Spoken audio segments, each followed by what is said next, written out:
vamos lá, todas estão com os bloquinhos, Bíblias, sua ferramenta de trabalho.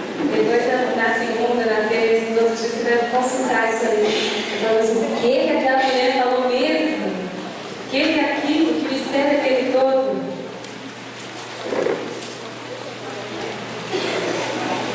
Som. Me deu um pouquinho. Até que não, tá bom? Ouvi? Quantas pessoas aqui já ouviram falar a palavra cosmovisão? Mas sabe o que é cosmovisão? O que é cosmovisão?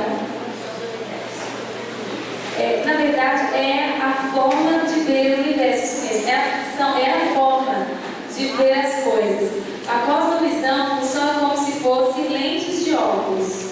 Você pode usar uma lente laranja, é a mesma armação, né? Você está vendo o mundo, mas você pode usar uma lente de grau, uma lente azul, e você pode trocar a lente, né? Seria um óculos, ou vários óculos. Cada óculos, cada lente é uma cosmovisão diferente.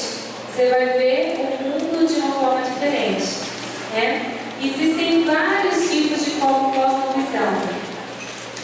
Existem muitos, e a gente vai falar sobre vários aqui, e nós vamos entender qual era a cosmovisão da Esther.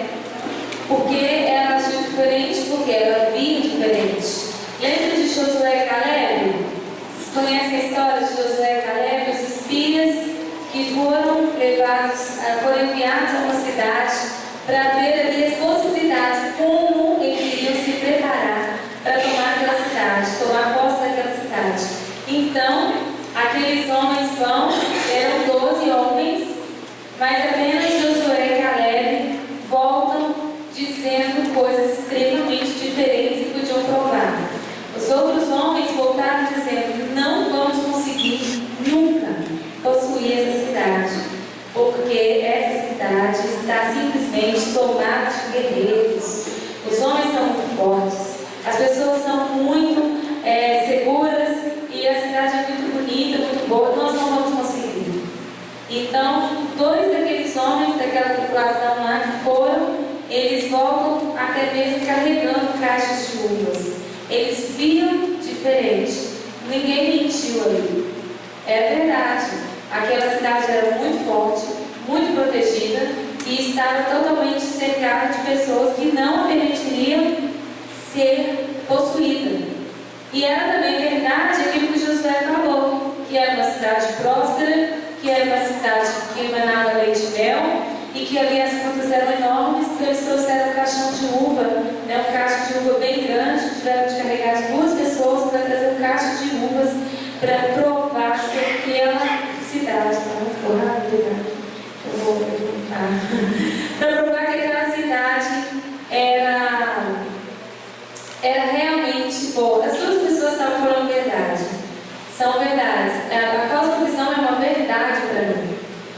Cada pessoa tem uma cosmovisão. Cada pessoa tem um jeito de ver o mundo. E essa forma é uma verdade para você. Mas o resultado dessa forma é que caracteriza os vários tipos de cosmovisão. Então a gente consegue ter a cosmovisão teísta, que é a cosmovisão da visão bíblica. A cosmovisão bíblica onde Deus é o Criador, Deus é o Pai, Deus gerou filhos como família. Nós dependemos dele para provisão, para consolo, para aconchego, e ele, inclusive, tem responsabilidade de preparar casas para a gente na eternidade. Então nós confiamos nele. Tem a monoteísta, que acredita, são outras religiões, mas que acredita que existe um Deus. Então, tem no caso o islamismo, né, entre outros, mas a ciência vai explicar melhor sobre as cosmovisões. Tem a politeísta, que acredita em vários deuses. Tem a animista, que acreditam nos espíritos. Sempre tem uma força que você não vê, que funciona, você tem que trabalhar para essa força. Você tem que ter paz com essa força. Por exemplo, sabe aquelas casas bonitas que tem na China? Todo mundo acha bonito, que que elas têm uma ponta, as 4 pontas, elas fazem assim com o telhado. São casas milenares, lindas, né? Sabe por que eles fazem aquele telhado? Porque eles acreditam que os maus espíritos que vão ir para aquela casa, eles vão escorregar ali, vão subir e vão cair em outro lugar e não vão entrar na casa. Essa é a conclusão deles, né? Você sabe por que as casas dos índios não têm quinas? São todas redondas? Não? Porque o espírito mal que for lá não vai encontrar um canto para parar. Ele vai ficar procurando e nunca vai parar e fazer maldade. Entendeu? Então ele fica procurando e tal. Então essa é uma forma de crer. Existem muitas coisas do animismo na nossa cultura. Então, por exemplo, a minha filha estava com soluços, muitos soluços, e ela dissentia no tórax, né? Era um pouco além do que um bebê normal. Então a Val Maria, né, que meu cunhado está ali, Val Maria, esposa do Totti, que era crente desde que nasceu, chegou para mim e falou assim: você podia colocar uma peneira de pedreiro debaixo da cama, porque funciona mesmo. Então, assim, são coisas que permeou a nossa cultura, a gente não entende de onde vem, de onde vai e pratica. Nós praticamos coisas, acreditamos em coisas que vêm de uma cosmovisão que não é bíblica. E hoje, em nome de Jesus, a graça de Deus, eu creio que nós vamos entender o que é a palavra de Deus e como ela funciona, e os princípios de Deus serão distintos dos outros. Em primeiro lugar, eu queria explicar que a visão de secular e cristão, isso foi criado pelos gregos. Deus nunca criou isso. O que acontece? Qual era a ideia de Deus? Era que as nossas músicas tocassem para o mundo inteiro ouvir, em todas as rádios. Era uma rádio mundana? Era. Essa era a visão, porque foi assim que ele mandou fazer. Sair e anunciar todos os lugares. Então, onde houvesse brecha, era para ir entrando o Evangelho. Mas, o que aconteceu? O mundo tomou uma decisão. Todos eram cristãos. Quando houve a reforma mesmo, né? Eram várias religiões que existiam, mas quando Martinho Lutero tomou aquele legado sobre os ombros dele e fez essa separação daquela morta vida cristã e falou: não, peraí, a Bíblia não pode ser vivida assim. Ele sai dos montes, sabe essa visão de monges? Os monges, essa coisa não começou no budismo, começou no cristianismo. Porque quando uma pessoa se consagrava a Deus, ela deixava de se casar e subia nos altos montes e ficava ali adorando o Senhor, separado de toda a humanidade. Mas chegou um tempo que isso começou a se esfriar e aquilo ficou seco demais. Um dia chega um homem lá para estudar esse seminário para se tornar padre, que era Martinho Lutero, e ele começou a ter acesso à Bíblia. E naquele processo todo das liturgias que estavam cobrando indulgências, né, estavam cobrando, vendendo pedaços do céu, coisas semelhantes ao que nós vivemos hoje. As pessoas vendem bênçãos. Então, quando eles estavam vivendo isso, Martinho Lutero tomou uma decisão, ele expressou algo muito forte. É impossível ser cristão e não estar no mundo. Por quê? Porque ele ficava longe do mundo. Então, o fato de ser cristão implica em Deus passa por mim e alcança pessoas. Por isso ele nos fez como corpo, relacionando. Então, quando nós afastamos e ficamos separados, nós simplesmente não liberamos nada. Não liberamos. Nós nem entendemos que deveríamos liberar. Então não há progresso nisso. Então o que acontece? O rio para de aquilo ali empoçou, a água fica podre, o rio não flui mais. Então, a gente já viu o lagoa secar. Quando tem de onde vem, para onde vai, virou um poço, secou, acabou. Então, Martinho Lutero, ele entende que deveria ser assim. E aí ele vive e morre pela reforma. E quando ele estava nesse processo de trazer essa luz, essa diferença que a Bíblia trazia para a humanidade, os gregos decidiram: não queremos isso. Isso vai nos tocar. Vamos criar o secular. O secular não acredita em nenhum Deus. O secular afasta de tudo. E, na verdade, a sua palavra, a Bíblia, diz que toda a terra é do Senhor e tudo o que nela há. O secular diz: não, a música que não fala para Deus é minha. O secular diz: essa roupa é minha, essas coisas são minhas, e assim vão diminuindo o poder de Deus na terra. Nós devemos enxergar que toda a terra é do Senhor. Então, o seu vizinho que não é cristão, que estuda funk, é filho de Deus. Entende? A sensação que a gente tem é que ele não é de Deus, porque ele não toma Santa Ceia. A Bíblia não fala isso. A Bíblia diz que todos os animais da terra, todas as pessoas, tudo que existe na terra é de Deus. A questão é: a pessoa ainda não aceitou, não recebeu que Deus é o Pai dela.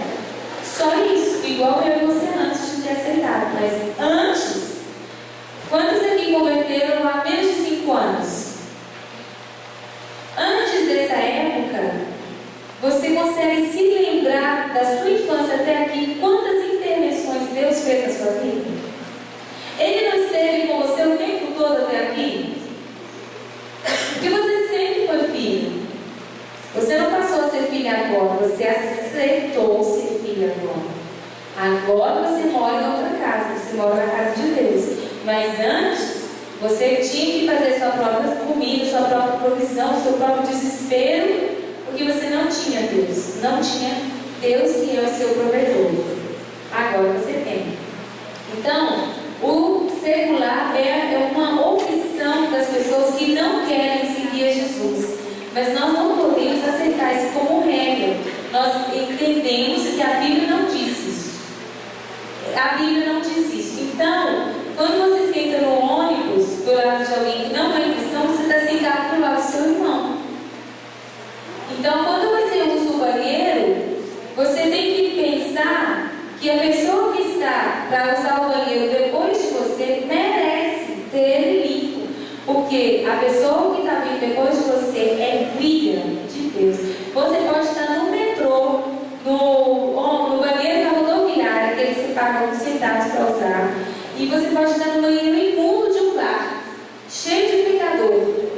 Aquela pessoa você deve não sujar mais. Você deve não deixar bagunçar. O que via no nosso coração antes fazia parte de outra cosmovisão, que era: o outro não me interessa. O outro não. Mas a cosmovisão bíblica te diz que somos um corpo, que somos todos filhos de Deus, e que alguns ainda precisam ouvir falar disso. Então também é nossa função seguir. Vou passar para esse.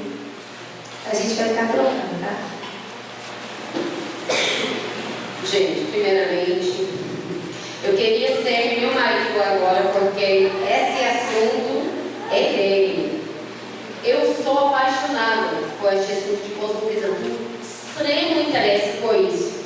E a aula dele, gente, se você tiver uma oportunidade uma vez dessas, se acontecer lá na laje ou algo assim, não anda, corre para pegar seu lugar. É maravilhoso, olhos vão se abrir. Aí eu queria ser agora para passar essa aula, né? Mas coisa, Deus faz a gente totalmente diferente, né? Meu marido Daniel, ele é tudo cabeça. Aí eu sou tudo emoção, né? Aí eu vejo uma mão de Deus nisso, né? Porque ele é muito cabeça. E eu sou muito sentimento. Nós somos totalmente ao contrário, né?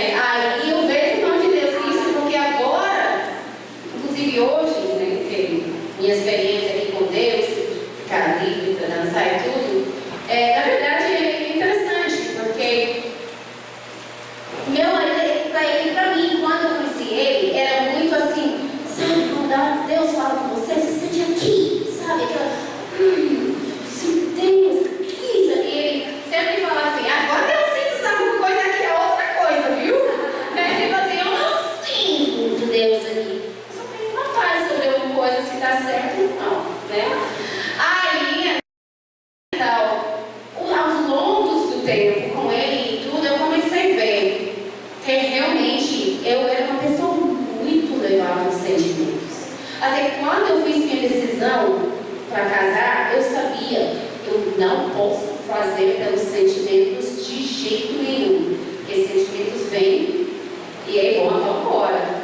E aqui eu tinha que ver assim, eu fiz minha decisão de casar com meu marido puramente pela razão. Porque assim, ele vai ser um bom marido, ele tem as características que eu quero, nós temos a mesma visão, ele não toma café, acredita, gente? Eu pedi um homem que não toma café, porque eu tomo café, amo café. Se ele tomasse café também, eu tomaria demais. Então pedi um homem que não toma café. Pedi um homem que não toma café, um homem que é líder, um homem que eu tenho um temperamento muito forte, um homem que tem um dom de ensino e que tem a mesma visão, que faz missões com a vida inteira, assim, a vida dele. Aí, beleza, e meus sentimentos realmente foram embora e voltaram. Mas beleza, agora, assim, entraram em relacionamento com ele, então deu uns feedbacks, sabe? Porque tinha coisas tipo assim, eu vi que eu era muito levado pelos sentimentos. Eu vi que ele tinha que ter o lado razão também. Eu não acredito em Deus só porque eu sinto uma paz, né? Os hindus sentem paz, os budistas sentem paz, eles vão lá, eles meditam, eles saem de lá sentindo paz. Pessoas que acreditam no Deus sentem paz. Eles falam uma paz, tem uma paz que a gente sabe que é mentira do inimigo, né? Mas assim, eles sentem uma paz espiritual, né? Então eu tinha que ver, tipo, eu não posso basear meu relacionamento com Deus em cima de sentimentos. Eu vi isso, né? Então eu comecei assim, aprendendo, só vendo as aulas dele, vendo tudo que a gente passa. A gente viajou pelo mundo todo, vendo as outras coisas do mundo e tudo, entrei em crise com minha própria fé e tudo, mas eu comecei a chegar a um ponto assim, e aí, né? Se o olho pela visão dos cientistas, dos ateus e tudo, eles vêm falando certas coisas que, gente, eu não consigo começar a ponderar tudo isso, né? E eu fico em crise com minha fé, porque eu vejo, eu fico assim, e aí então? Isso então, Deus? Será que é verdade mesmo? Mas uma coisa que eu vejo com isso, que eu preciso entender mais sobre Deus com minha razão, com minha vontade, assim, e com o sentimento. Uma coisa eu sempre falo, que o ser humano é muito desequilibrado.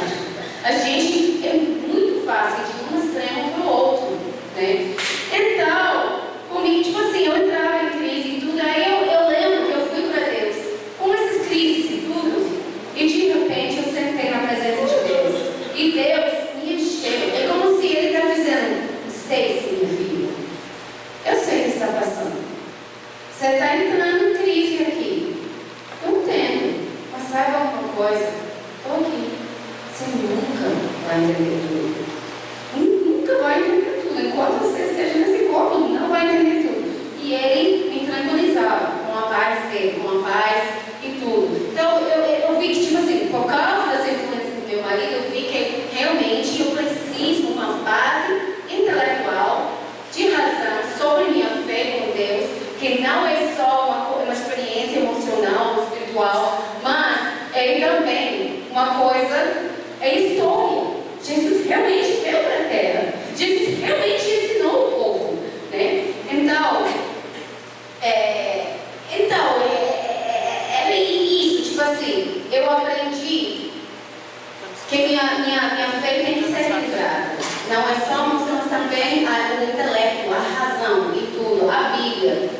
que eu estou falando tudo isso, né? Aí a gente vê Esther, né?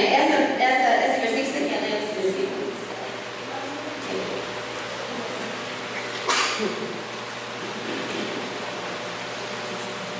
Tá. Então, Esther mandou essa resposta a Mardoqueu. Mardoqueu? Vá reunir todos os judeus que estão em Suzã e jejuem em meu favor. Não comam nem bebem durante 3 dias e 3 noites. Eu e as minhas criadas jejuaremos como vocês. Depois disso, irei ao rei, ainda que seja contra a lei. Se eu tiver que morrer, morrerei. Forte. Bem forte, né? Então, Esther, ela era uma mulher igual a gente. Ela era judeia, né? Ela era parte do povo escolhido de Deus, né? Mas ela não levou os sentimentos e não foi levada pelos sentimentos. Ela não fez alguma coisa que é muito forte, eu acho, que é no cosmovisão brasileira em si, cultural. Se Deus quiser. Isso é muito fatalismo. Muitas vezes Deus está dizendo, não, eu te dei uma mente. Você faz a sua decisão. Eu não te fiz um robô. E não é só eu que faço tudo. As duas coisas acontecem por causa de consequências de seus atos. Entendeu? Então, ela decidiu, gente, eu não vou ser egoísta. Gente, meu povo depende de mim. Eu não vou fazer só para que eu possa sentir bem. Só para que eu possa sentir feliz. Eu tenho uma responsabilidade enorme em minhas mãos agora. Então, ela decidiu sacrificar o tempo dela, sacrificar a vida mesmo dela, porque o rei poderia dizer, vai embora, mata ela. Isso poderia ter acontecido. Então, eu sabia que ela tinha uma decisão para fazer.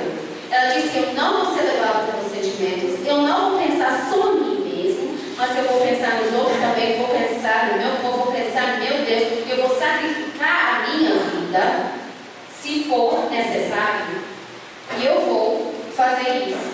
Ela não foi levada pelos sentimentos, ela fez a escolha. E a gente também tem escolhas a fazer. Cristo tocou uma coisa aqui chamado.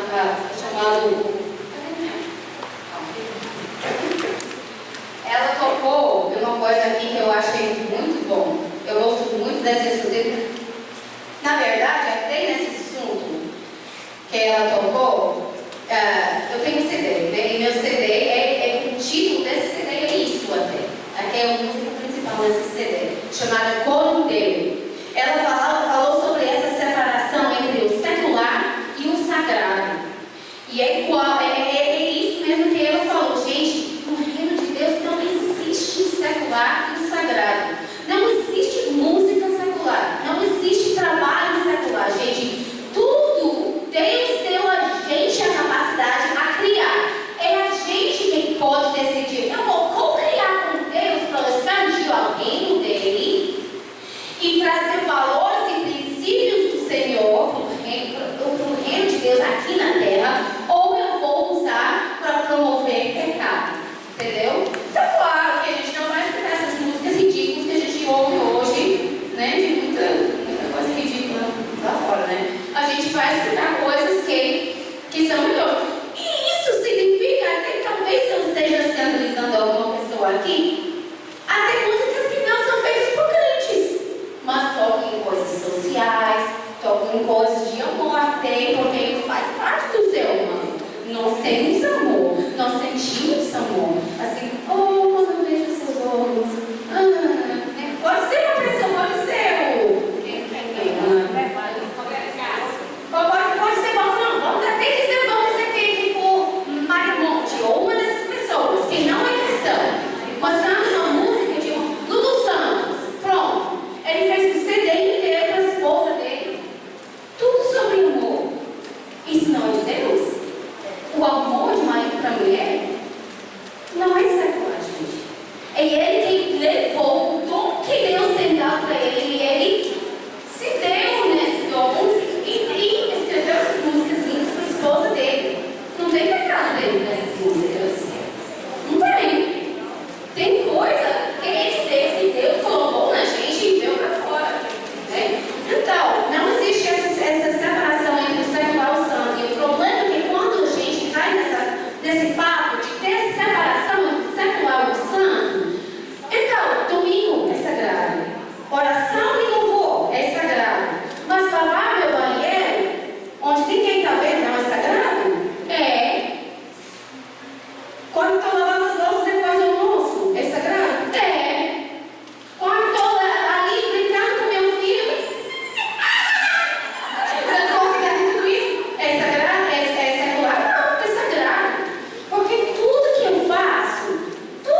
Meu marido gosta de falar isso. Em Canadá, onde eu moro, agora que está mudando, porque não está dando certo mais, mas dava certo antes. Tem, em minha cidade, em Canadá, Vancouver, tem um metrô. Você vai lá no metrô, você vai para uma máquina, coloca suas moedinhas, pega seu ticket, né? Aí sai pro metrô. Não tem nenhum fiscal lá. Meu marido fala assim, gente, se fosse aqui, aqueles crentes primeiros estão falando, é bênção de Deus. Vou pegar o metrô de graça, gente. Entendeu? Ele pode falar isso. Porque assim, bênção de gente. Ninguém está aqui para ver, então vou pegar de graça. Tá certo? Porque Deus sabe, né? Deus sabe. Ó, vamos dizer assim agora aqui. Tá 1h da madrugada. Algumas pessoas já estão dormindo no quarto. Tem que acordar às 6 ou 7. Entra lá. E aí, gente? Liga a luz. Tá certo fazer isso? Já teve experiência, não foi? Eu já tive muito, gente.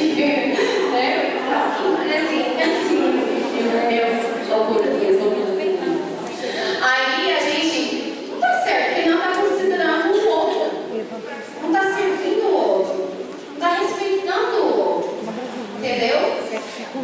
Então, isso que eu estou falando, em tudo que eu faço o meu melhor. Primeira igreja, quando você vê, no passado, a primeira igreja, pessoas que fizeram arte, você vê como que foi o arte, super bem feito, de qualidade primeira, tudo detalhada. Se você vê até no Velho Testamento, Deus fala sobre detalhe por detalhe, como é que vai fazer o templo, como que vai fazer os pilares, como é que vai fazer tudo, detalhe por detalhe, né?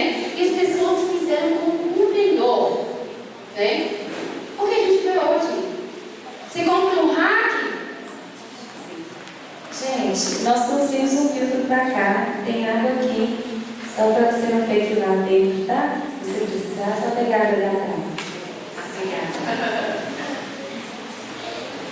Aí a gente vê hoje, você compra um hack lá na loja, 2 anos depois já é um lixo, você tem que comprar outro, né? Aí, então, é tipo assim, a gente vê na primeira igreja como as pessoas tinham essa ideia de tudo que eu tenho é do Senhor. Todo meu dinheiro não é meu. Não é meu. É do Senhor. Não é 10% o sagrado de dar o dízimo. É tudo, gente. E se dá 10% de si, para a igreja e tudo, porque a igreja tem que funcionar, tem que para os pastores, tem que funcionar a igreja, beleza. Mas tudo que você tem não é seu. Tudo pertence a Deus. E tudo tem que ser diante dos olhos de Deus. Então, o que a gente faz? A gente lê a Bíblia. A gente vai para Deus. Como o que a gente lê na Bíblia? A gente ora e a gente deixa o Deus nos dar uma convicção do reino de Deus. Meu marido, ele é cineasta. Aí ele produz filmes. Agora ele produziu um filme agora sobre tráfico humano, é sobre a graça de Deus. Nesse filme tem palavrão, gente. Tem palavrão. Tem prostituição. Não é sagrado? É. Porque ele está trazendo o reino de Deus, declarando o reino de Deus na realidade que está acontecendo no mundo hoje. Você não pode colocar açúcar nessas coisas, não, gente. Se você quer alcançar no mundo, você tem que alcançar o mundo como a realidade. Né? Não que a gente fala que é assim, não tem problema de jeito nenhum, não tem problema de jeito nenhum, não é. Mas você tem que usar os ferramentas que Jesus te deu para fazer uma ponte, uma ligação com o povo, uma realidade para que eles possam ver, né? Aí até agora, o próximo filme que ele vai fazer, ele não faz só o filme, ele vai para o livro agora, ele já tem para fazer um documentário, sobre os refugiados de Síria, também sobre equipes de curto prazo que vão fazendo, ele vai tipo um reality show de equipes de curto prazo que vão fazer preparação, de missões e tudo, né?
uma cosmovisão bíblica de minha vida ser 24/7 diante dos olhos de Deus. O que eu faço no sagrado?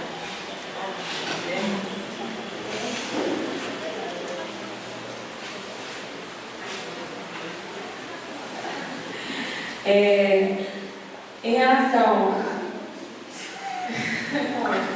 à questão do sagrado e do secular, nós não percebemos isso, mas é como se Satanás fosse um cachorro e ele começasse a latir alto e pegasse e mandasse todas as ovelhas ir para um cantinho e elas vão ficar presas lá no cantinho, de forma que elas não façam mais nada ao redor do mundo.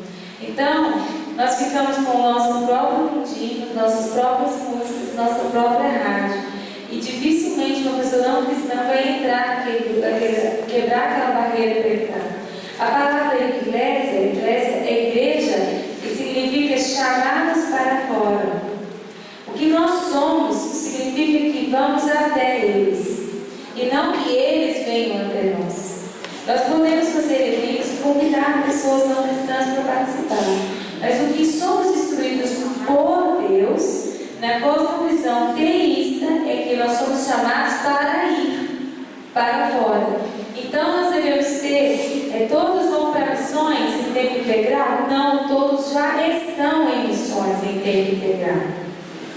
Então, a questão de evangelismo, por exemplo, não é um chamado missionário, não é um chamado geográfico. Eu fiquei muito frustrada porque a minha irmã mais velha era muito ativa ministerialmente, desde criança. Com 12 anos ela já era professora da escola dominical e era minha professora. Sou 1 ano e 4 meses mais nova que ela.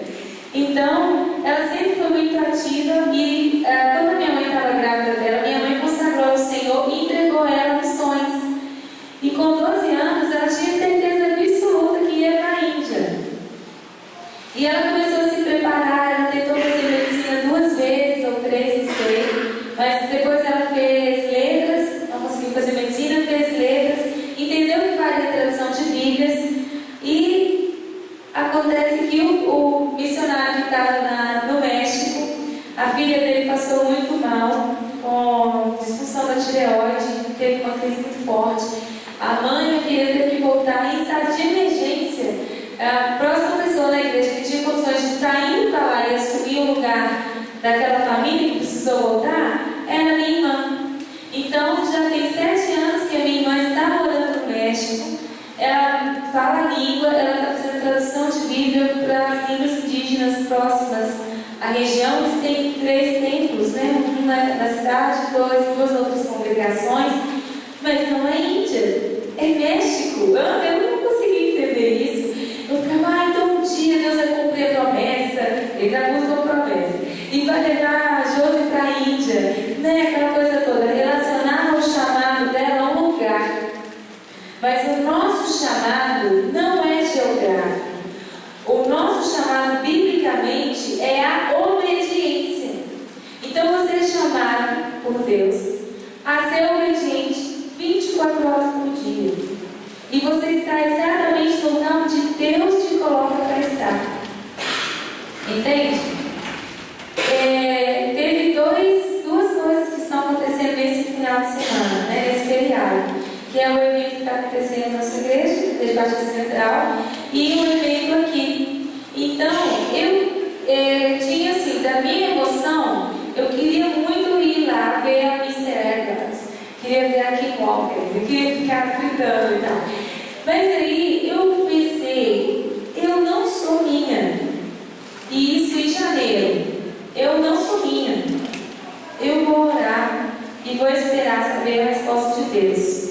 Quando eu orei, eu sabia que eu ia para cá, mas eu não estava na liderança do projeto. Eu trabalhei na Rede Mulheres 4 anos, que se encerrou em dezembro, e esse ano, quem é a líder da Rede Mulheres é a pastora Maciel. Então, há 19 dias atrás, a pastora Dalila me pediu para estar assumindo a liderança. Deus já sabia, eu não sabia. Ele tinha todo o projeto e ele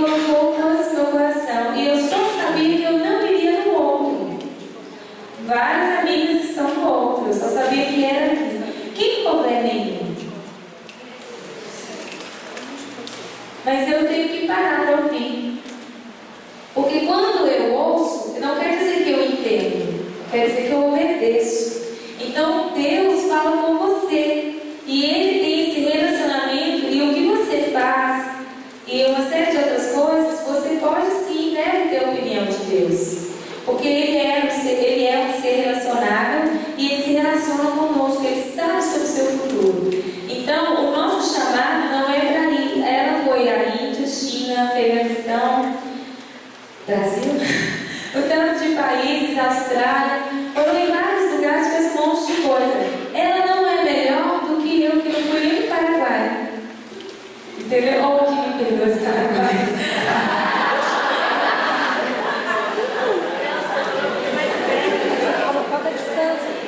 Isso é uma posição errada. Você falou que é um país mais perto.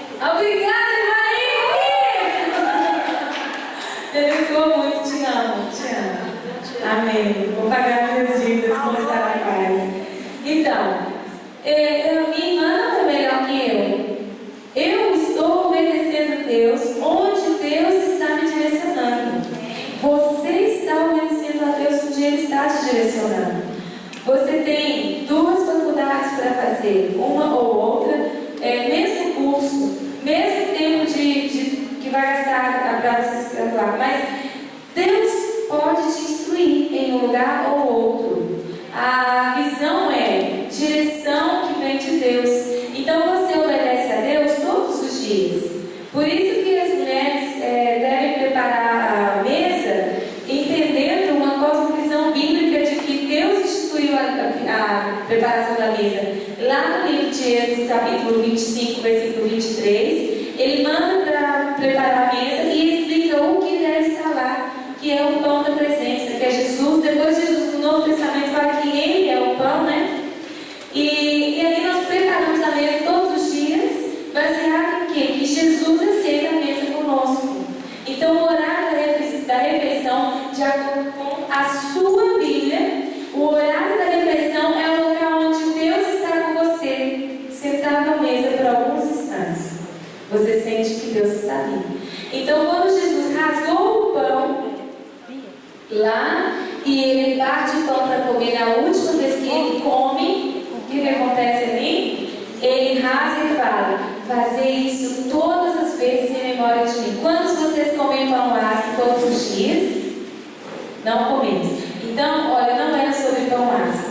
Ali Jesus não estava falando sobre comer um pedacinho de pão de forma picado e tomar suco de uva uma vez por mês na igreja. A Bíblia nos ensina que nós devemos fazer isso todas as vezes. E o que é isso? Comer.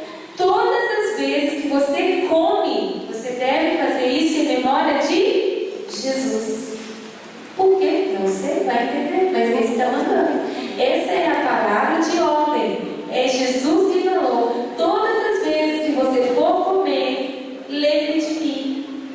Então, você deve preparar a mesa, deve ser um momento de calma, de tranquilidade, porque você vai comer com Jesus presente. Você fala: não, mas a minha cultura não, mas agora você tem outra cultura. Você tem uma visão bíblica. E a Bíblia diz isso. A cosmovisão ateísta, ela nos diz: não há Deus. E se não há Deus, não há controle. E se não há controle, eu posso usar e gastar todos os recursos naturais que existem na terra. Eu posso usar à vontade. É por isso que eu deixo a torneira aberta mesmo. Porque eu não estou nem aí se acabar. Porque eu não sei de onde vim, eu não sei para onde vou, e que aconteça o melhor para mim. Enquanto vivo estou, não sei para onde vou, não importa. Então, entra a questão do consumismo. O consumismo diz: não há Deus, não há controle. Então, vamos consumir ao máximo. Vamos usar. E aí entra a questão da discrepância. Que palavra é essa? Discrepância é o ato de, quando você chega no escritório, você vê que tem algumas balinhas ali no dentista. Não, no dentista não tem bala. Em outro lugar tem alguma coisinha disponível para você. Como você reage? Você pega para você, para o seu marido, suas amigas, ou você pega apenas um para você? Porque a visão, o consumismo diz: pegue tudo, o máximo, o máximo, o máximo. Não há Deus, não há controle, não há limite. Eu não tenho que prestar conta de nada do que eu vou fazer aqui. Então eu pego, como. O que acontece quando cai um caminhão de cerveja? Não, cerveja quer. Quando cai um caminhão de laranja na BR, o que as pessoas fazem? Vou falar com vocês também. O saque, ele é feito com essa cosmovisão.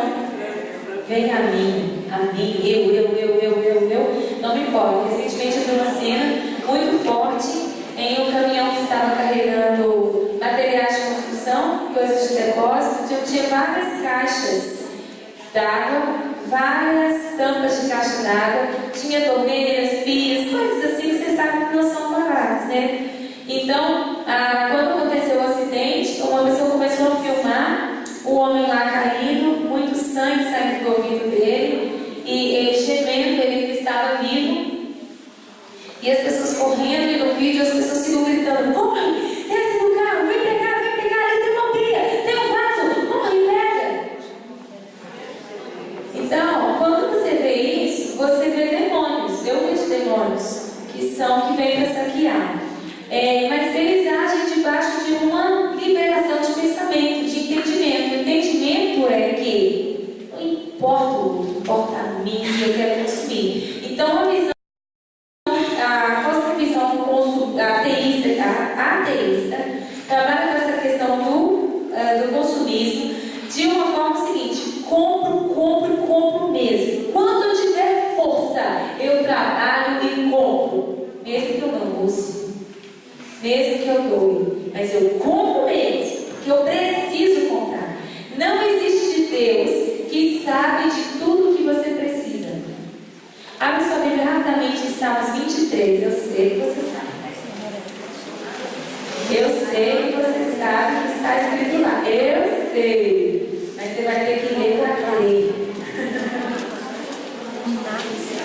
Diz assim: o Senhor é o meu pastor, de nada terei falta. Está te faltando alguma coisa? Fala a verdade agora, em nome de Jesus. Vocês estão tudo mentindo para mim. Então não? Não está com vontade de falar que está faltando tempos diferentes? Está faltando alguma coisa? O que está faltando? Só falar não. O que está faltando? Está faltando alguma coisa? Está faltando? Quer falar? Está faltando marido? Está faltando um carro convencido? Eu sei, eu tinha que ter. O que está faltando aí? Está faltando o colchão, a cama. Esse salmista aqui, ele foi nomeado pelo próprio Criador do Universo como um homem que tinha um coração segundo o coração de Deus. E esse homem diz assim: o Senhor é o meu pastor, de nada terei falta. Esse homem diz isso. Então, não está batendo 1 mais 1 não é 2, ele está batendo. Porque está faltando. O que está faltando? Está faltando. Tem alguma coisa faltando. Vamos ser sinceros, não precisa falar para mim. Mas sempre tem alguma coisa que você quer ter e não tem. Nunca estamos satisfeitos. Moramos numa sociedade onde você tem que trocar móveis de 2 em 2 meses pela incompetência de quem faz os móveis. Porque eles acreditam que você não é nada a não ser dinheiro. Você não representa nada, nenhum valor. Então eles fazem móveis mal feitos porque não importa com você. Importa com que você venha daqui 2 anos comprar de novo. Então, o tempo todo você ouve propaganda, você tem que ter, você tem que ter, você tem que ter. Você tem uma casa de 2 quartos, não consegue nem arrumar ela, mas você quer ter uma de 4. Então você depois que tem de 4, você quer ter uma de 15. E não há fim. Não há fim. Então nunca chegou num ponto onde que você fala, nada tem que faltar. A visão é, você pode morar em qualquer lugar. Isso é uma verdade para ser revelada na sua vida. Quando você tem uma cosmovisão teísta, que você teme a Deus, você tem certeza de que nada te falta. De que o que você vier a precisar, Deus já estará providenciando para você. Então, se você não tem uma calça, eu olhei, porque para fazer mal eu procurei várias coisas que eu não tinha. E demorou um pouco, porque eu vi que eu não tinha uma calça azul, queria uma calça azul que não fosse jeans. Fiquei, nossa, procurando, não, eu não tenho essa calça azul, aquela que chama Bic, né? Calça azul Bic. Eu não tenho isso, não. Aí depois caiu a ficha, parei de procurar, não tenho. Eu pensei, eu preciso, porque se eu precisasse, Deus tinha me dado. O que eu preciso, Ele me dá. Até uma amiga minha uma vez perguntou, como você consegue? Eu consigo, né? Eu estou casada há 13 anos e eu já trabalhei nesse período, mas eu nunca precisei ter o dinheiro para acreditar que Deus ia precisar daquele dinheiro para cuidar de mim. Então, eu não quero expor minha vida completa, mas eu não me preocupo com nada de investir, assim. Eu tenho tudo o que eu preciso. Eu não sou rica, eu não tenho salário, eu sou missionária, moro numa missão, tenho que pagar os custos da missão, eu tenho uma oferta fixa que alguém está pagando só o valor da base. Então, as outras coisas todas o Senhor tem acrescentado, não falta nada. Não falta nada. Então, a questão é, a cosmovisão certa, a teísta, a que crê em Deus, que é Theo, esse Deus, Ele simplesmente me dá o que eu preciso. Então, eu posso descansar, eu não sou à toa. Eu trabalho o dia todo. Eu cuido dos negócios que eu tenho responsabilidade, as coisas que eu assumi lá na base, tudo que eu faço o dia todo como se eu recebesse 10 mil reais de salário. Mas eu não tenho salário, eu venho só à toa. A questão que você tem que entender é o seguinte, você serve a quem? Você serve a quem? Porque se você for servir as suas consciências, o seu desejo de ter 5 casados, e você vai trabalhar para ter esses 5 casados, você está servindo a si mesmo. Mas se você se preocupa em servir a Deus, Deus cuida das suas coisas. E Ele te dá 20 se você precisar. Mas é o que você precisa. Entendeu? Então, essa é uma diferença mais bem atual do que a diferença de ateísta e eu falo de novo na frente, eu fico fazendo a mesma palavra, mas do ateu e do que crê em Deus. Porque o fato de você estar na igreja não significa que você é crente. Da mesma forma que se você pega um carro, a garagem é de casa, certo? Se você entra na garagem, você está dentro da garagem, não faz de você um carro. Estar dentro da igreja não faz de você um cristão. O que faz de você um cristão é você mesmo, as suas decisões. E você tem que decidir a quem você serve. Se é a você ou as suas vontades, ou é a Deus e o que Ele já planejou para você viver. Nós não precisamos preocupar com o nosso futuro. Cada pessoa que eu digo e repito, todos nós somos missionários em tempo integral. Todos nós somos inseridos na sociedade. Se você orou a respeito do seu emprego, Deus te colocou no emprego X, é porque lá você é instrumento dele naquele lugar. Se vai para alguma nação, ela tem que chegar lá e se preparar para entrar em alguma camada da sociedade para envolver. O Léo e a Thaís, que são funcionários da nossa igreja, eles estão fazendo um curso lá em Tanzânia. Não, Tanzânia eles moram. Agora eles estão nos Estados Unidos, em Colorado Springs, fazendo um curso de negócios. Tem uma amiga minha que também está fazendo um curso lá com eles, Tamara. Eles estão fazendo um curso de negócios, porque não existem países fechados, existem países com entradas criativas. Então, eles vão entrar montando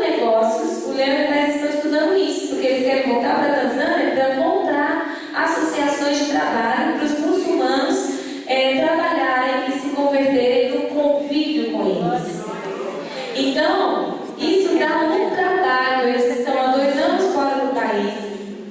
Agora foram nos Estados Unidos para estudar mais 3 meses. Depois eles estão vindo de férias para cá, vão ficar aqui alguns meses e voltam para a Tanzânia. Mas olha o trabalho que eles estão fazendo para estarem inseridos na Tanzânia. E olha só, Deus já te inseriu em uma área da sociedade. Para você fazer o quê? Cuidar dos negócios do reino. Você cuida das coisas de Deus. E Deus cuida das suas coisas. Isso é visão de reino. Então você trata o próximo com amor, você trata o próximo com dignidade, você se ocupa em servir. Não tem reclamação nem murmuração nisso. Por quê? Porque você vê o outro como você mesmo. Isso é Deus, isso é Bíblia.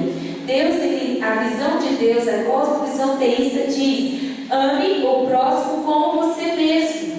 Então, se você não quer sentar no vaso sujo, você não vai sujar o vaso para outra pessoa. Se você não quer ser perturbado no sono, eu estou usando o exemplo que a gente usou. E você também não vai perturbar o sono de outra pessoa. Se você não quer ouvir uma fofoca, você não vai também contar uma fofoca com outra pessoa. Tratar o outro como a si mesmo é um amor que muda toda a sua forma de agir. Até o seu tom de voz. Até o seu jeito de falar. Porque você não ia gostar que alguém falasse com você dessa forma. Então, como você ama aquela pessoa, como você se ama, você vai amar a pessoa, né? Eu quero falar um pouco dos animistas. E a gente... Vamos rodando. Tá dando para entender, né?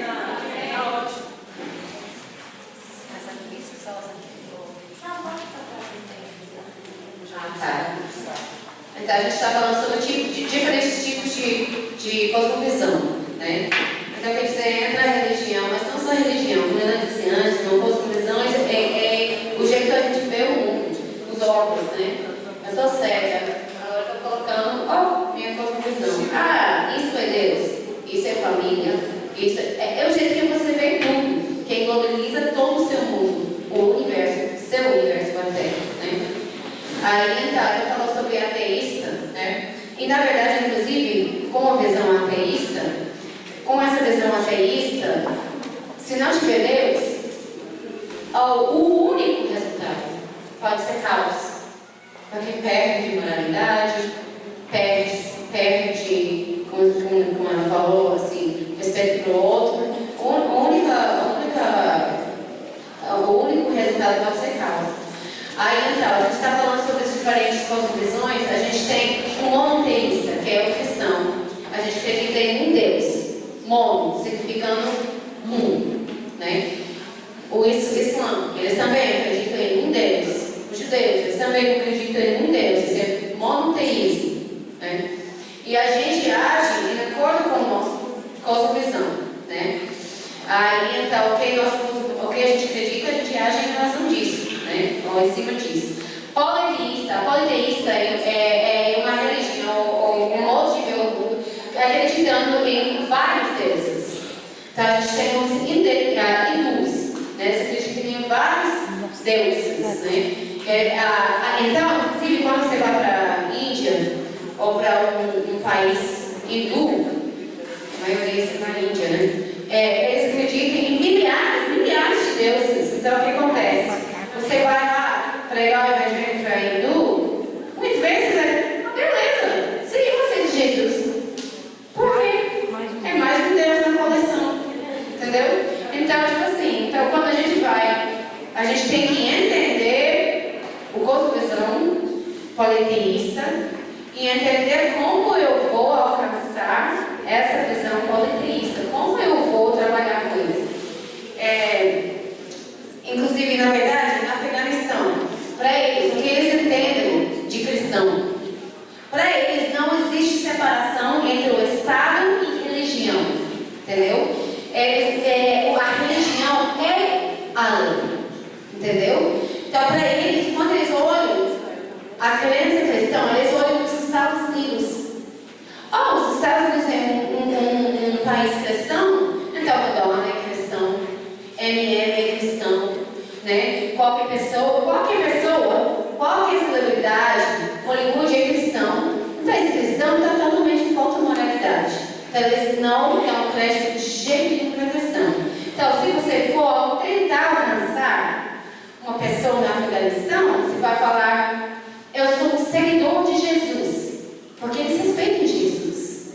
Aí isso te dá a abertura. Eles acham Jesus um profeta, uma pessoa boa, que vivia uma coisa boa na terra, entendeu?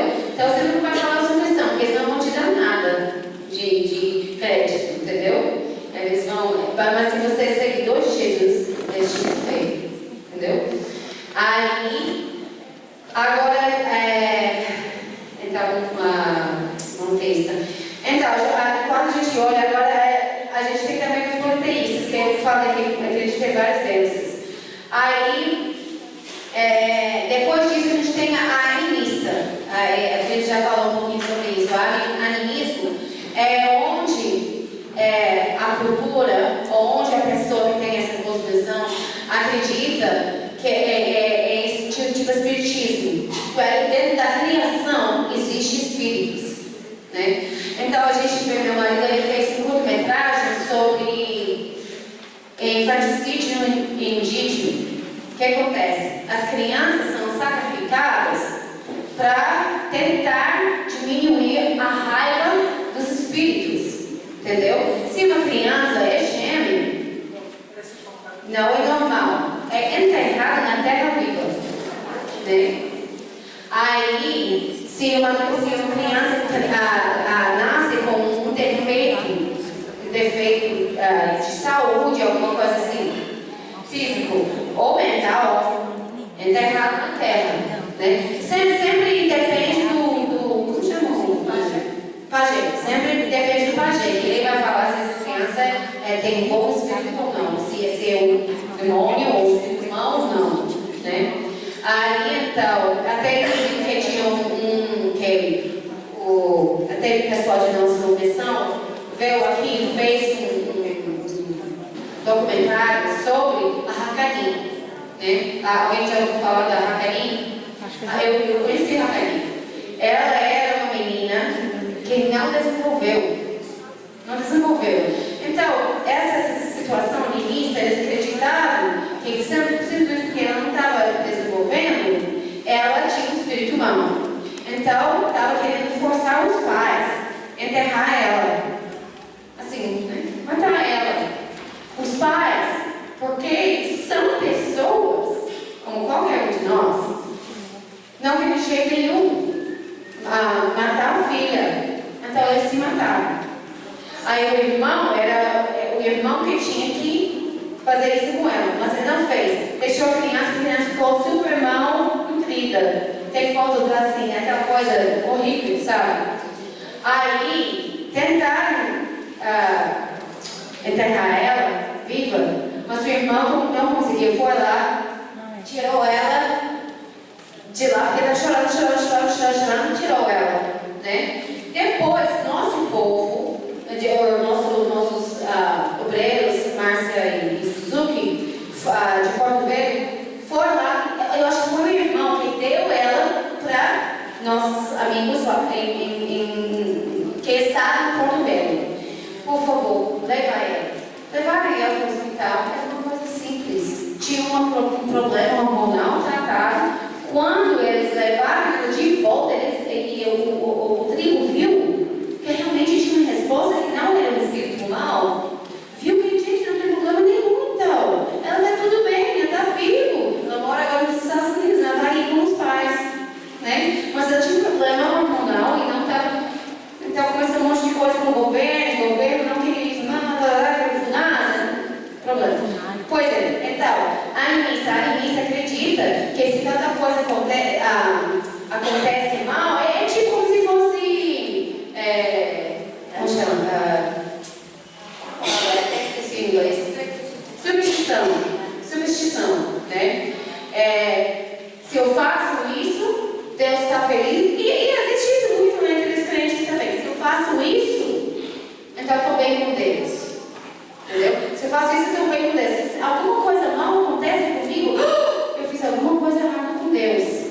Entendeu? Mas não é verdade. A gente não pode acreditar nessas coisas. A gente tem que acreditar na Bíblia. Porque a Bíblia fala. Aí, a gente vê animismo muito dentro dessas crenças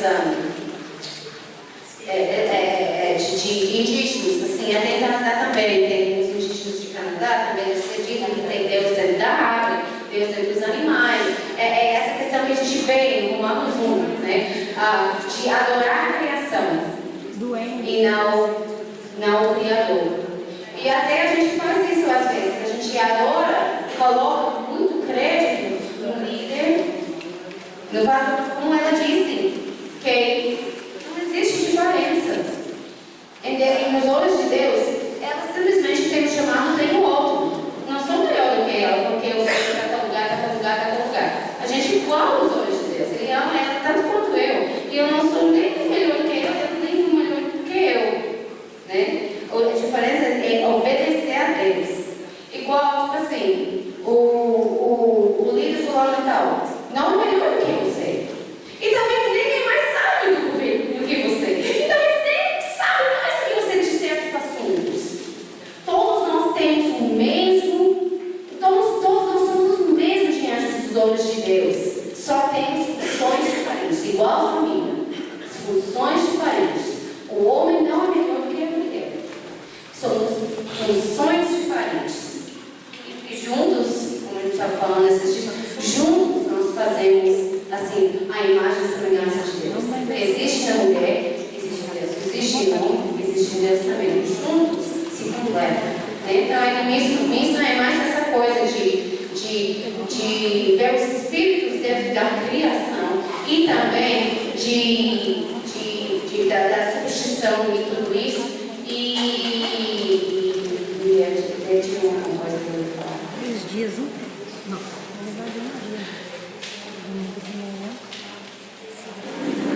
Sim, ok. E também, legalzinho, eu tenho um testemunho bem pessoal sobre isso também. Legalismo, a gente acha isso muito também em uma crença ou cosmovisão animista. Eu sou um bom exemplo. Quando eu me converti, eu não sabia nada de Deus. Eu não sabia quase nada.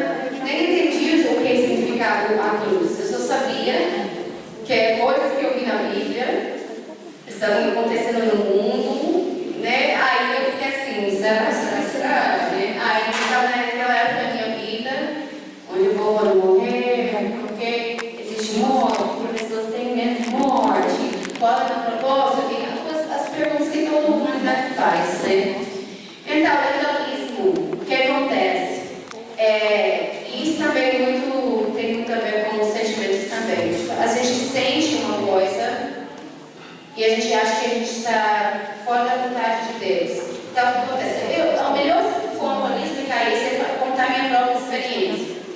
Me converti, beleza. Acordava de manhã, aí eu passava meu tempo de meditação sozinha com Deus, primeira coisa de manhã. Eu saía da minha casa para o meu trabalho, você tinha 20 anos, no meu trabalho, em paz. Aí foi acontecendo um dia, coisas acontecendo durante o dia. Até eu chegar em casa aquele dia, eu chegava em casa cheia de ansiedade, cheia de... Por causa desse sentimento, eu achava que estava fora da vontade de Deus. Então eu chorava, ficava assim, Deus, por favor, o que está acontecendo comigo? Entendeu? Chegou um certo ponto que eu comecei a pensar assim, eu devo usar maquiagem. Porque se eu uso maquiagem, isso não é de Deus, isso não é a vontade de Deus, porque é vaidade, né? Eu comprava roupa, depois eu dava, porque eu senti tão mal, porque tinha pessoas no mundo que eu não tinha nada. Tinha pessoas no mundo que estavam sofrendo por Cristo. Então eu comprava para mim o que eu precisava, né? E acabava dando, né? Aí sentindo essa maldade, não, isso não é de Deus, eu não posso ter isso, né? Aquela coisa de levar as coisas para o extremo. Eu vivi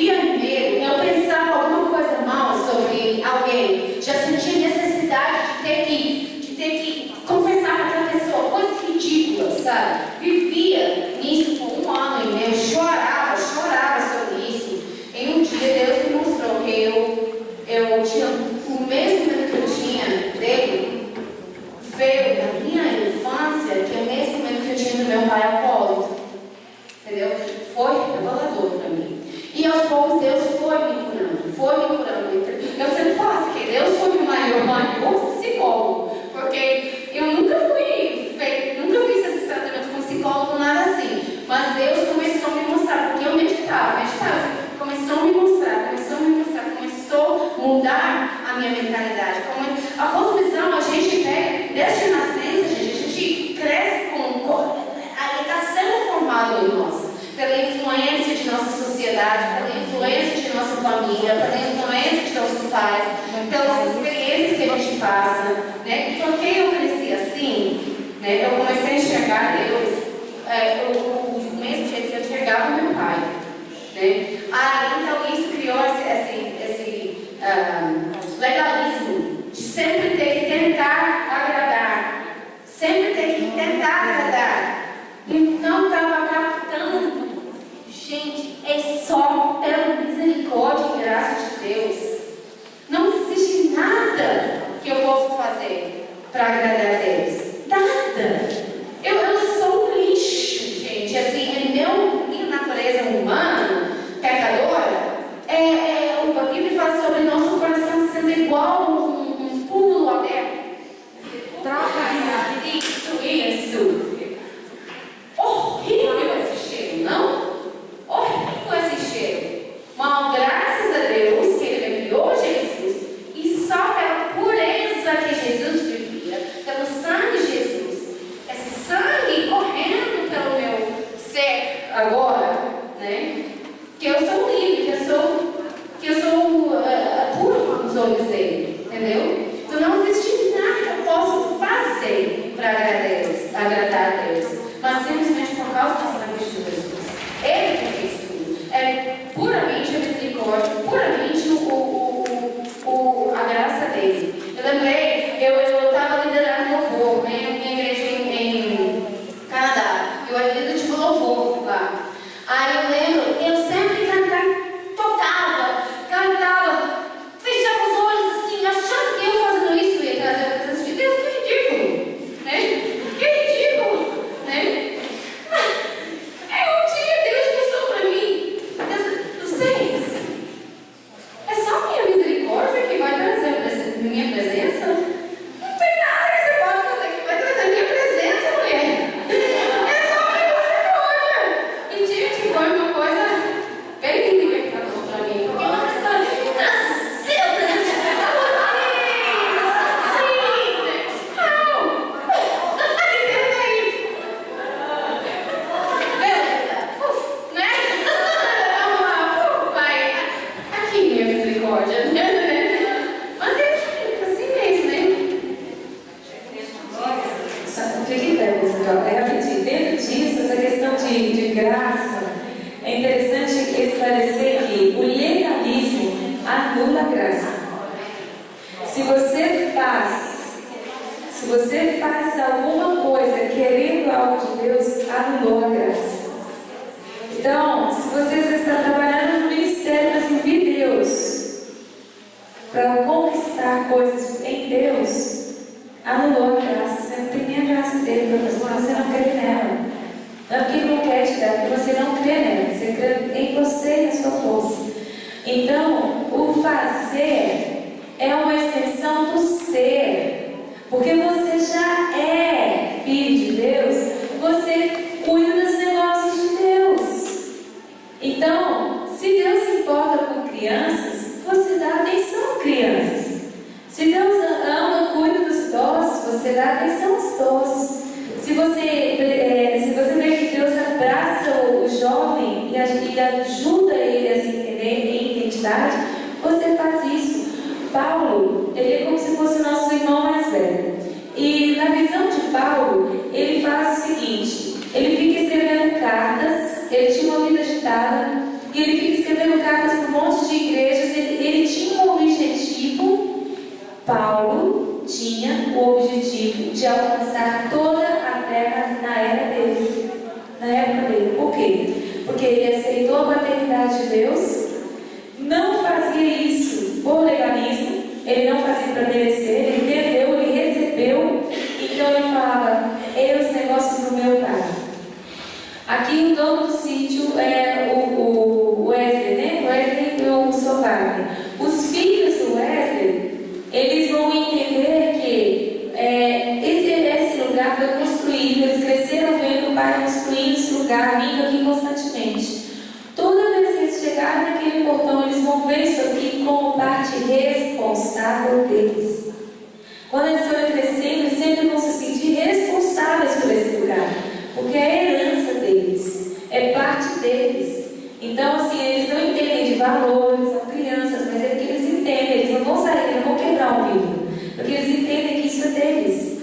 Então, o reino de Deus funciona assim: você entende quem você é e depois você continua fazendo coisas, mas agora trabalhando com a visão e o entendimento de que é tudo dele.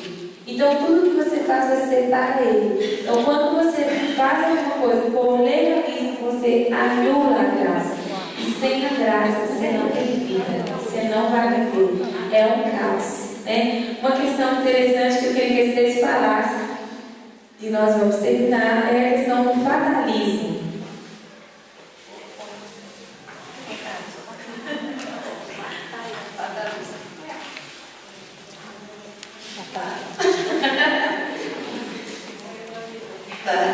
Só para completar uma coisa que ela falou aqui, que nessa questão de servir a Deus e não achar que é bom o suficiente e tudo, existe uma música natalina de criança que eu amo, eu não sei como que é em português, mas aquela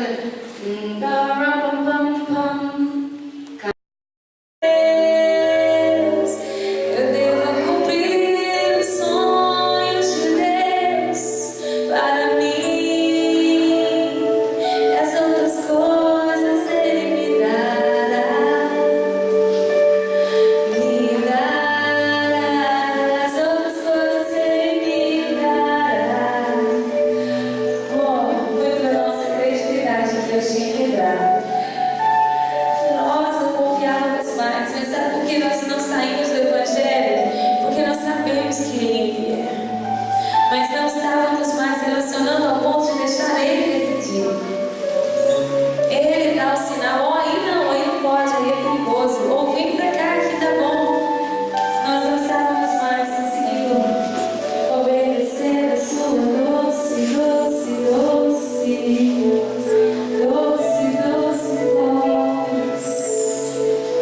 É uma voz doce, suave, ela fala mais baixo do que as circunstâncias. Mas o Senhor te diz nessa manhã: eu sou o grande eu sou. Não há falta nenhuma em mim.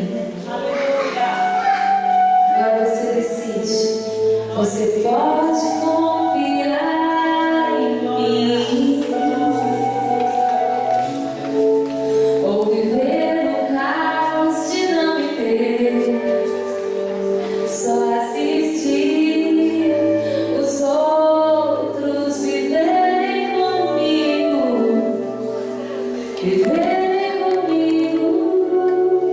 ou você pode. They told me, a newborn king to see.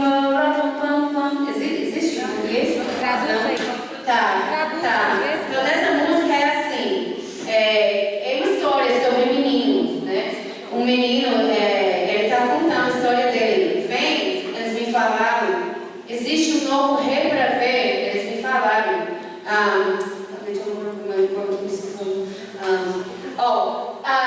Eles trouxeram os melhores presentes para dar a festa de rei. Basicamente está dizendo isso, né?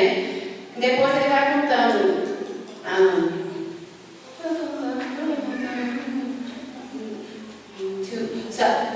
Eles trouxeram os presentes, os melhores presentes para honrar ele e tudo, né? Aí então.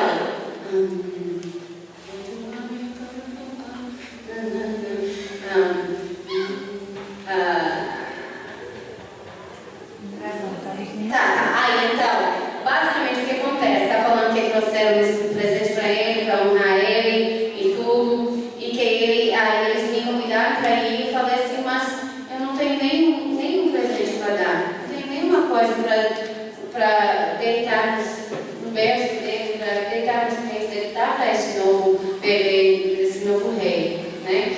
Aí, então ele disse que ele foi para Amã e falou, eu posso tocar para ele? Esse menino, ele tinha um tamborzinho, só um tambor, pequenininho, né? Eu posso tocar para ele? E ela disse sim. Então comecei a tocar. E ele falou que ele começou a tocar. E os animais também ficaram assim.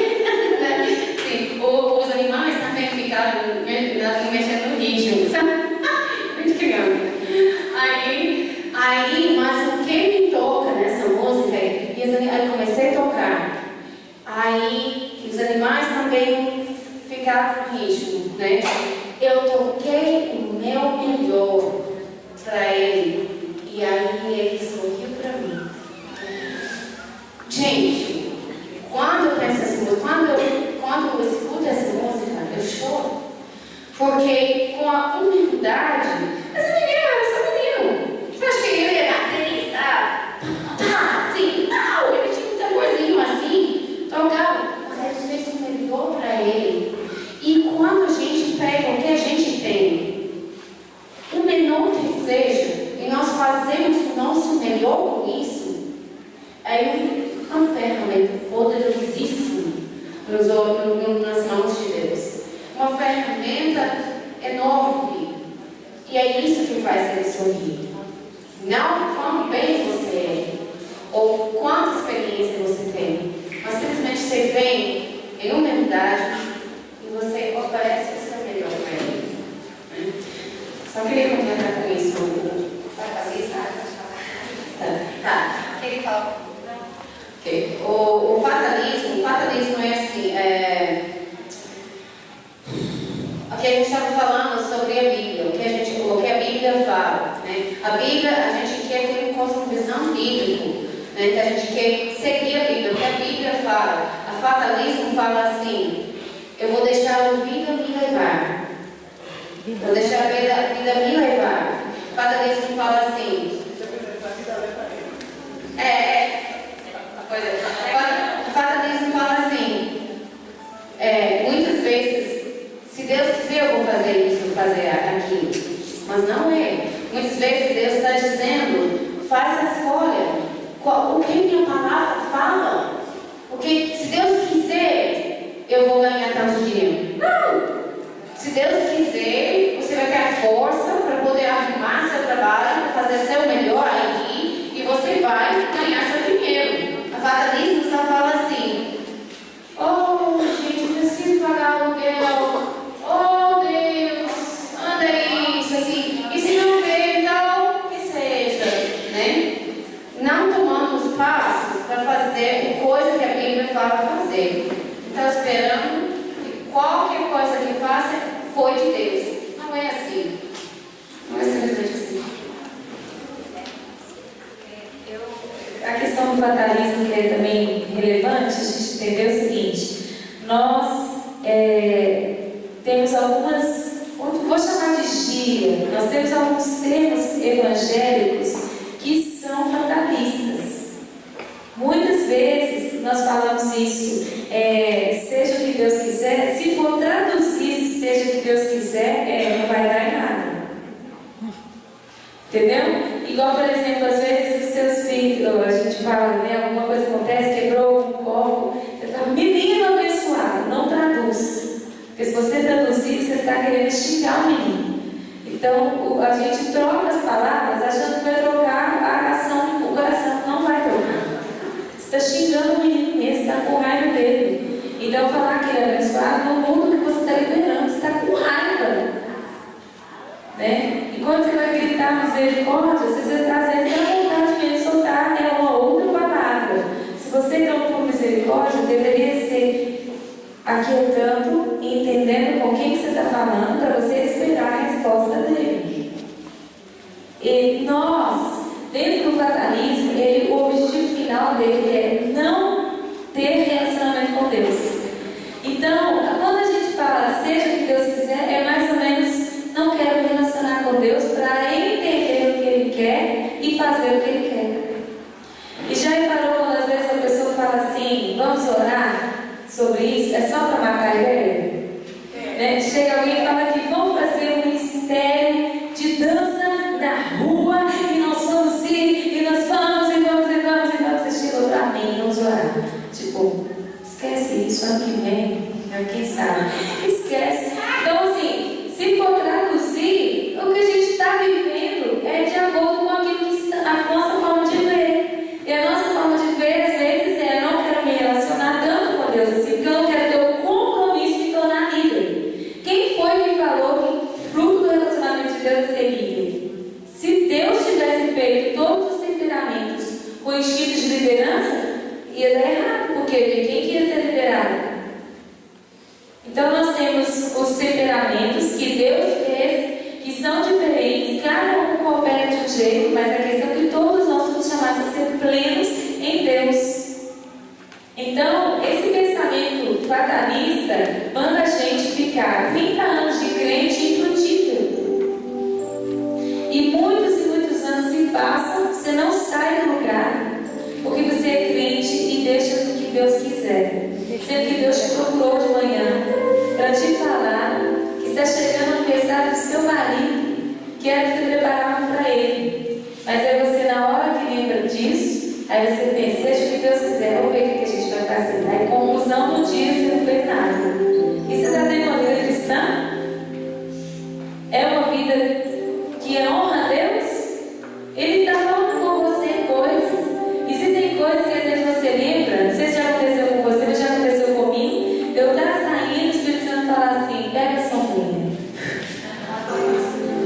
Então, dá consolo, né?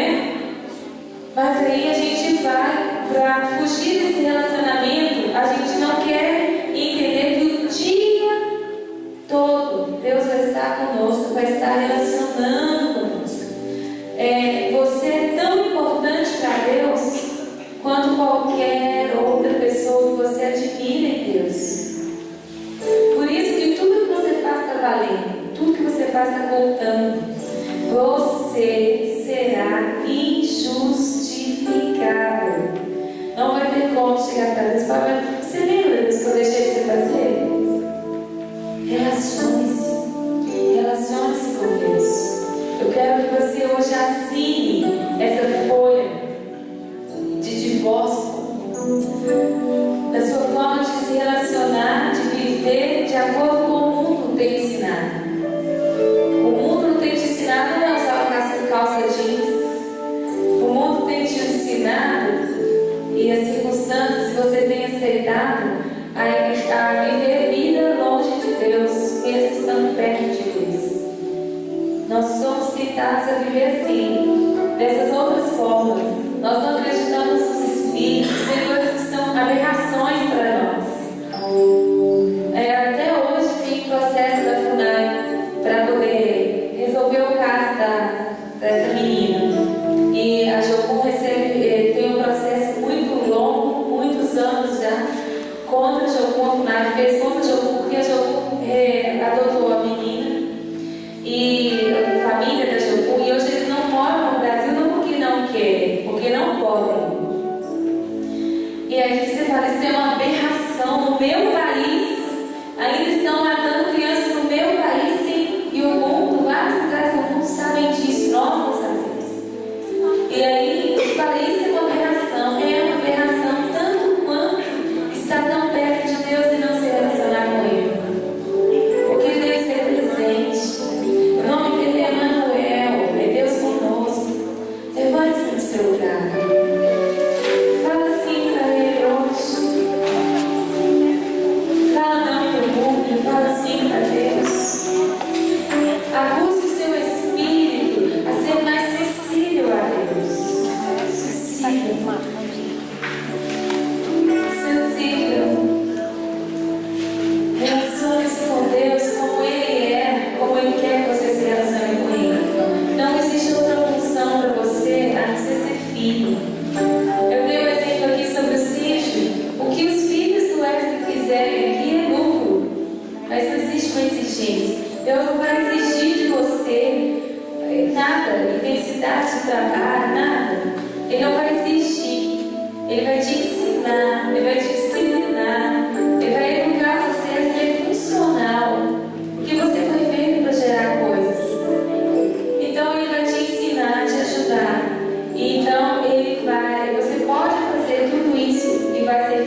encaixar em alguma dessas questões.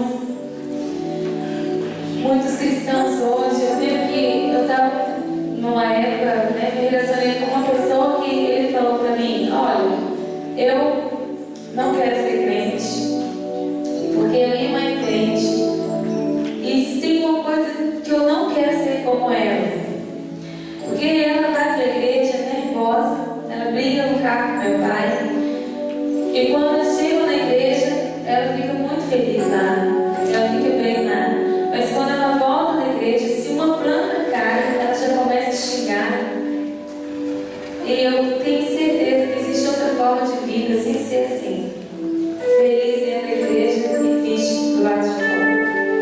Por causa da separação de que só na igreja é sagrado e do lado de fora é secular.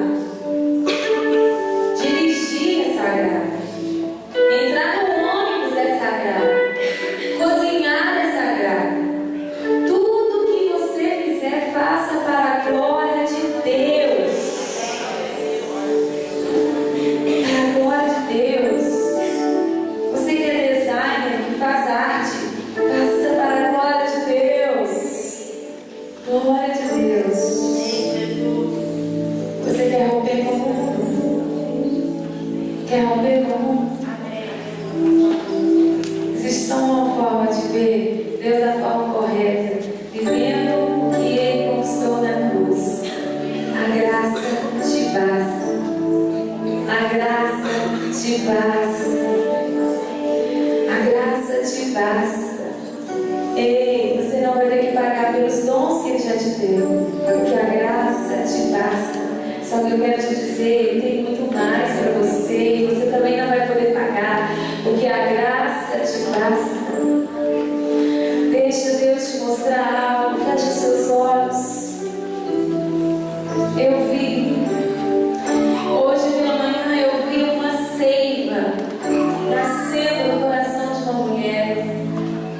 Aquilo ali tem vida para a seiva, para a árvore. É como se fosse uma veia fininha de um líquido quase transparente, esverdeado. E ali contém todas as propriedades para que aquela árvore cresça, floresça e frutifique. Essa mensagem entrou no seu coração como essa seiva. Ela vai trazer frutos e frutos na sua vida. A sua forma de ver não pode ser mais consumista, porque isso é dizer que não há Deus. Então eu tenho que fazer. Eu tenho que fazer, eu tenho que fazer. A sua forma de ver não pode ser mais essa forma. Nega a Deus. Ateu, que é uma forma tão brusca, nós detestamos imaginar como pode ver uma pessoa que não crê em Deus, mas em tantas áreas da nossa vida nós não cremos em Deus. Quantos de nós não acreditam mais que Ele tem um marido para nós, que Ele pode te abençoar com esposo, com casamento? Quantos de nós não acreditam mais que Deus pode te abençoar para você fazer uma faculdade? Quantos de nós têm certeza que vão ser pobres para sempre? Quantos de nós têm certeza que tem que ser rica? A questão é que a sua condição Deus já definiu. Se for para você ser rica, Ele já definiu isso. Se não for para você não ser, já definiu isso. Eu estou falando que não pode mudar agora. Pode mudar. Não é que você nasceu pobre, tem que ser pobre, nem que você nasceu rico, tem que ser rico. Não, não é isso. Existe uma história que Ele está desenvolvendo com você e Ele já definiu em qual camada da sociedade você vai ficar. Você vai viver e o que você vai fazer. Então não olhe mais para mim. Agora abrace Deus. Abrace o seu futuro em Deus. Abrace o seu novo relacionamento com Deus, onde Ele vai falar e você vai ouvir. Onde você vai falar e Ele vai te ouvir. Intimidade com Deus. Intimidade com Deus. Intimidade com Deus.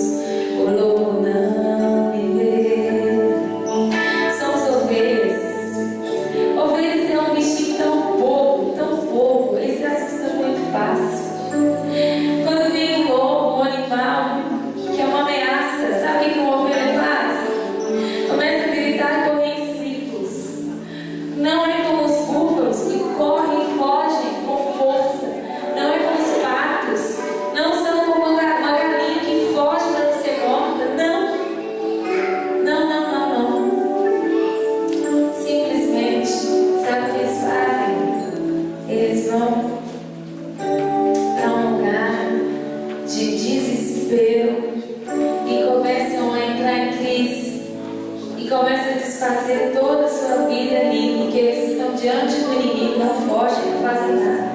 E Deus, Ele nos compara a ovelhas. A gente não sabe o que fazer sem o pastor. Não sabe, não sabe. Há pouco tempo no Recife, gravaram um vídeo, naquele lugar onde faz aquele teatro sobre Jesus, e precisaram de que um homem emprestasse suas ovelhas. E ele falou: não adianta, elas não vão. Elas só vão onde eu vou. Ovelha é assim. Depende de pastor. Então esse homem, ele andava, as ovelhas andavam. E como que faz o senhor não aparecer no vídeo? Então eles gravaram com o homem deitado, mexeram no cenário para que ninguém visse o homem, porque as ovelhas só faziam o que ele queria. É assim que nós somos feitos para ser. Oh, só ouvindo a voz do pastor. Pastor, fala, a ovelha obedece. Mas quem é o seu pastor? Oh, o nome dele é Jesus. Vocês conseguem ver ele nessa manhã? Oh, Jesus, Jesus, eu quero ouvir a sua voz mais uma vez e obedecer. Ouça a voz de Deus, ouça. Algumas mulheres têm dúvidas do tipo: devo ter mais filhos? Não devo? Por que não conversar com quem que dá a vida? Converse com Deus. Oração não é uma coisa chata. Oração é a melhor parte do Evangelho. A parte prática do Evangelho. Intimidade com Deus. Intimidade com Deus. Somos como ovelhas que não podem fazer nada sem o pastor. Mas eu sei que às vezes algumas de nós andamos rebeldes, corremos para todos os lados. A ovelha não tem uma visão boa, ela não enxerga muito bem. Coisa de 10 metros ela é cega, basta dali ela não enxerga a profundidade. Ela é um animal dependente mesmo.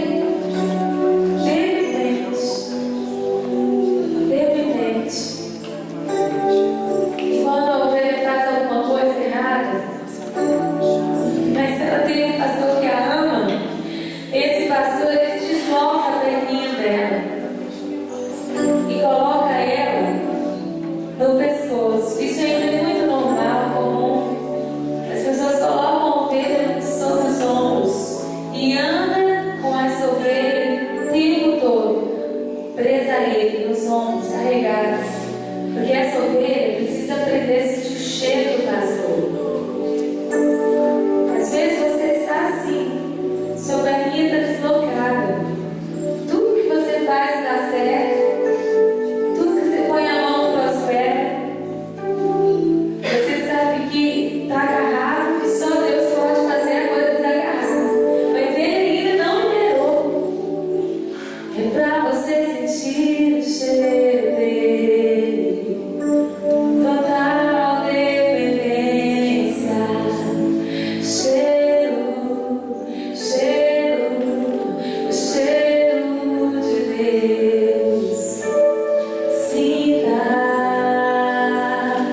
o próprio Deus cuida de nós. Ele tem o poder da vida e da morte. Mas a escolha da morte passar a existir não foi dele. Aceita que Ele sabe de todas as coisas, por favor. Deixa Ele enxergar para você. Deixa Ele caminhar para você. Eu quero convidar aqui à frente somente as ovelhinhas que estão com as perninhas deslocadas. Somente as ovelhinhas que sentem que Deus travou tudo. Deus travou. Sabe de uma coisa? O pão de cada dia dá-nos hoje.